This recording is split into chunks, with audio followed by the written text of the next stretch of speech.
The only woman I have less pity on is Imus's wife.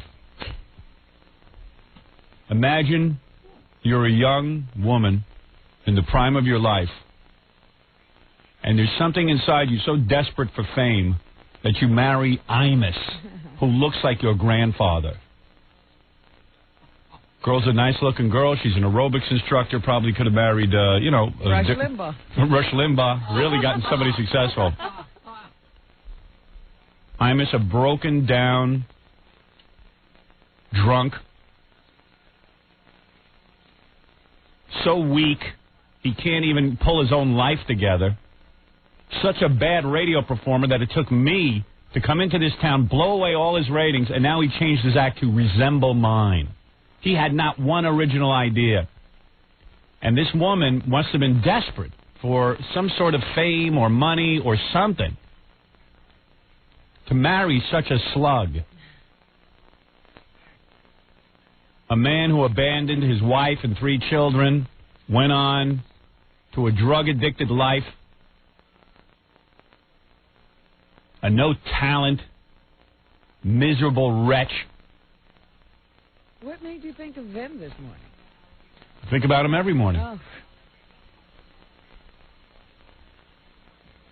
And Imus, of course, wants a trophy wife because his self-esteem is so low. He needs one. He needs a trophy wife. Every guy would love a trophy wife, but he needs one because he's a filthy pig. Well, he's certainly not going to win any awards for that career of his. And his career, I mean, what's it like to have once been the #1 guy in New York and now to see me making motion pictures, writing best-selling books, and actually writing the book myself instead of having Charles write my book for me? What's it like to have your ratings, your self-esteem, and everything ripped away? So you've got to find a young woman who somehow can feed your ego. But every night when he climbs on top of her, he knows. You think it's every night? Yeah, maybe not. He has a collapsed lung, doesn't he? Well, every morning, I don't care how much money he has, every morning she has to wake up knowing Imus was sleeping next to her. And he must smell. Oh, yeah, that's what I'm thinking about, that morning breath of Imus. Oh, he must smell like a decaying corpse. Oh. I mean, the corpse that he is, that poor young girl has to spread her legs for Imus. Every morning is Halloween. You know how you had Halloween last night?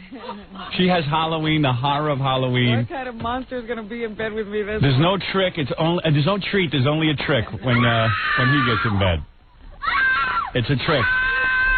It's a cruel trick. I'm sure when she was growing up and she was so beautiful, her parents said, gee, one day... They thought she had an illustrious future ahead of her. Well, I guess she opted for the cash. And with any luck, he'll drop dead very soon because he's in such hollow shape. Imus can actually talk about me on his show, and not one person would pick up the phone and call me and tell me. Now, let me tell you something, bitch. And I'm talking to Imus, because you're my bitch and you're my dog, and you listen to my show every day and you tape my show. Someone told me that in some interview he had the nerve to call my wife fat. Let me tell you something. He did? Yeah, let me tell you something about my wife, scumbag. My wife stuck with me, and I stuck with her. You ugly scumbag. Take a look at your first wife, the one you got. The one you married before you before you got a big shot on the radio. Not that teenager you have now. Yeah, you stupid ass. Not your kid that you call your wife. I'll match my wife up against the kid you just married, and I'll match my wife up against your first wife, Harriet Imus. We didn't forget about her, you ugly rat thing. She's your real wife. Yeah. And why don't you get your kids together while you're at it, you stupid scumbag? I'll come over and rip your goddamn ass out of your body. So now you'll have your sphincter hanging out with your lungs, you stupid scumbag. How does he have the nerve to talk about anybody, lizard lips? Your big fat hips and womanly body now with estrogen in it. He's probably more of a woman than Alice. Yeah, you're absolutely right. You skunk. Have our baby, Imus. You've got the hips of a woman. You've got breasts. You've got old decaying skin. You look like a lizard. You think that wife of yours loves you, you stupid ass? You with those darting eyes who can never actually make eye contact with anybody. You're so embarrassed to be you. And you smell so bad. We all know it. We worked with you, you stupid ass. People couldn't stand to be in a room with you, you smelly, decaying, decrepit, racist asswipe. You're somebody's great-grandmother. That's what you look like now. Don't you F with me, because I'll rip your ass every day on the air, and I'll embarrass and humiliate you. Don't even remind me that you exist, because every day I'll be on here ripping you a new ass. You understand that? It'll hurt so bad, I'll have every one of my fans ripping you a new ass. Don't F with me, jackass. And if you call me an idiot, remember, this is the idiot that gave you an act. Remember what you were doing when you got to New York. Quack, quack. Remember whose school you used to attend. Yeah, every day. I was sitting watching old tape for the movie of me, Imus, every day in our studio, sitting at my feet. Right. Sitting in writing sessions. Yeah. Trying to suck whatever he could find out of you. I'm your Paul Winchell. I work your head. You're my dummy. So remember, boy, when you call me idiot, I'm your leader. What does that make you? You're the follower of the idiot. Smart man. I'm number 2. Howard's number 1, I'll admit that. You're not number 2. Take a look at the latest ratings, jerk off. We can't even find you on them. You don't exist. You're a non-factor. Syndicated radio show. Who brought up that good idea, huh? You? I don't think so. This company must be seriously whacked to do business with you, but hey, that's their business. I can't stand them for it. Believe me, I harbor a lot of resentment. It's ruined my relationship with certain people around here, but I'm going to tell people wonder why I don't talk to them every day anymore, because I've had it. It's business. It's not friendship. And let me tell you something. You're still the old, feeble man who craps his pants and vomits in telephone booths, and no woman could ever love you. You skunk. If you think that bitch loves you, you're insane. Oh, he knows better. Deep down. I could get any quiff I want on this planet, you understand? Including yours? Including your quiff. And let me tell you something, I just might leave my wife just to steal your quiff. How's that, you bitch? And then dump her and go back to your Yeah, wife. I'll F her on the side of a road and leave her laying there, you dummy. That poor woman. She got to wake up every day like she has to lay in bed next to Rose Kennedy. It's like being a sacrifice. Yeah. Don't give me your crap, you old, decrepit piece of garbage. I'll rip you a new ass every day on the air. You know what that's like, boy? People listen to me. I'll have you walk in the streets, people will be talking about your breasts and throwing bras at you. You understand that? You're an old man who has resorted to listening to tapes of me. You're nothing. You're boring. You're old and you're finished. You're garbage. Welcome to the new era where you play second fiddle to me. You're my bitch. And like all good bitches, keep your mouth shut or I'll come after you. I could care less when you drop dead. I hope you puke up both lungs before you go. Where's Harriet Imus? Your wife. Your real wife. The one that's the one you can get. Let's see the shape Harriet Imus is in, you How did slug. you leave her? Yeah. I'm sure she was in good shape after having to deal with you. And having your three demon seeds. What's she doing now? That poor woman. We ought to go look her up. I'll get her on the goddamn show. He probably doesn't know how she's doing. Yeah, right. He doesn't know how anybody's doing, except for his young chippy. And let me tell you something, pal. It ain't hard to get a young chippy when you got money. Let's see what you got when you didn't have money. We see her. Harriet Imus. You stupid F. You got to F with me? Are you insane?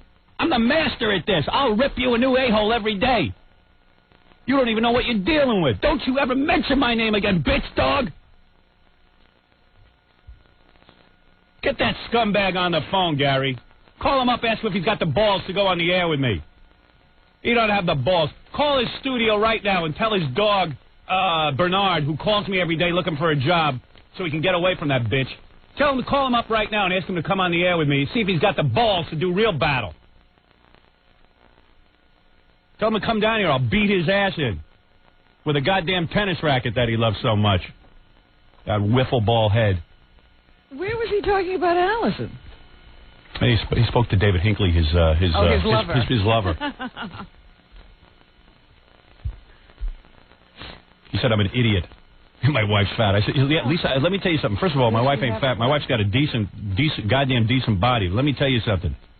I'll see the quiff he married coming out of Cleveland there. It doesn't matter what your wife looks like. She's your wife. What has fat got to do with anything? Yeah. That scumbag bastard. That rat face. At least he knows how to love a woman. Right. And let me tell you something, boy. You don't have the balls to come on the air with me and talk about the quiff you got now that I could have in 2 seconds if I want it. Yeah, he didn't win the junior miss. There isn't a girl on the planet I couldn't get now. He didn't buy a wife. At least I don't have to shell out a goddamn $10,000 pearl necklace every month to keep my wife. You stupid ass. You didn't have to have some balcony overlooking Central Park to get a woman. Yeah. You stupid ass. You better make a lot of money. Because that's the only thing that's going to attract a woman at this point. Take a look in the mirror. Take a good hard look at yourself. You know, you don't even want to be with you. Yeah, you smelly, filthy, lung collapse rat bastard. Your own internal organs are trying to get away from you. Why not just buy a teenager in the Philippines? He was almost at that point. Yeah, I mean, is there any difference than what you had to do? You stupid filth bag. Filthy garbage. You're not even fit. Just because she sleeps with you, that makes her a great lady. You're not even fit to be with a woman. You. This is the greatest lady I know. Yeah. The greatest lady who will sleep with you. Yeah, you. you're right. The greatest lady. I bet there's a serious personality flaw with that lady. If she'd sleep with you and sell her soul to you. I'd rather sleep with a dog. Let me tell you something, prick. Take away the money, man. You got nothing. No woman's going to sleep with you. It's cash deal. Don't you get it? Keep your dog bitch mouth shut. Because I'll make your life a living hell. I taught you that lesson. You learned to keep your bitch mouth shut. What, do you think I forgot about you? You think you can go make statements about me? Where's you make life for that wife hell? I'll make her life a misery. Every one of my listeners will just go up to her. You won't be able to protect her. Yeah. Believe me, you won't. You couldn't protect anything at this point with that body of yours. And I'll come over and beat your ass to boot with my feet. I won't even use my hands. I'll beat your ass with my feet. What do you think of that, Anus? I'll beat your ass with my feet. That's the most embarrassing thing is I bitch slap you with my feet. I'll put nail polish on my feet and bitch slap you. What do you think of that? What's it like to strip and spread for that rusty piece of rabid dog crap every night? You ask her that. When you see Imus's wife around town, walk up to her and say, what's it like to have to spread for Imus? What's it like? I feel bad for you. How do you do How it? do you... The one lung rattling. Smelly. Chewing his cut. He's like a cat. Yeah, oh, God those damn. fake choppers. Big fake smell. And you know how those fake choppers smell. Ooh. Yeah, because you don't know what's behind them. Yeah. Oof. I wonder if he has to take his wife to bed at gunpoint. Maybe she's a hostage. Yeah. Anybody check? Like, she could be like Patty Hearst. God damn. Filthy, smelly Imus. No rating, broken down, old and tired. Got the most publicity of his life when he went and he did that boring speech in front of President Clinton. Got the lowest ratings of his life that month. What? I actually spoke to somebody over there. Yeah, why don't you ask him to come on the air? He's a big man. You know what? They can't get a hold of him. He's doing a remote. Yeah, really he's doing a remote. Yeah. They can't get a hold of him. He's running all over town trying to find people to listen to him. Yeah. He's in Scottsdale, Arizona. Yeah, why good. did he go there? Yeah, because his brother's there and he's trying to help him sell some T-shirts. And salsa. Yeah. Stupid ass.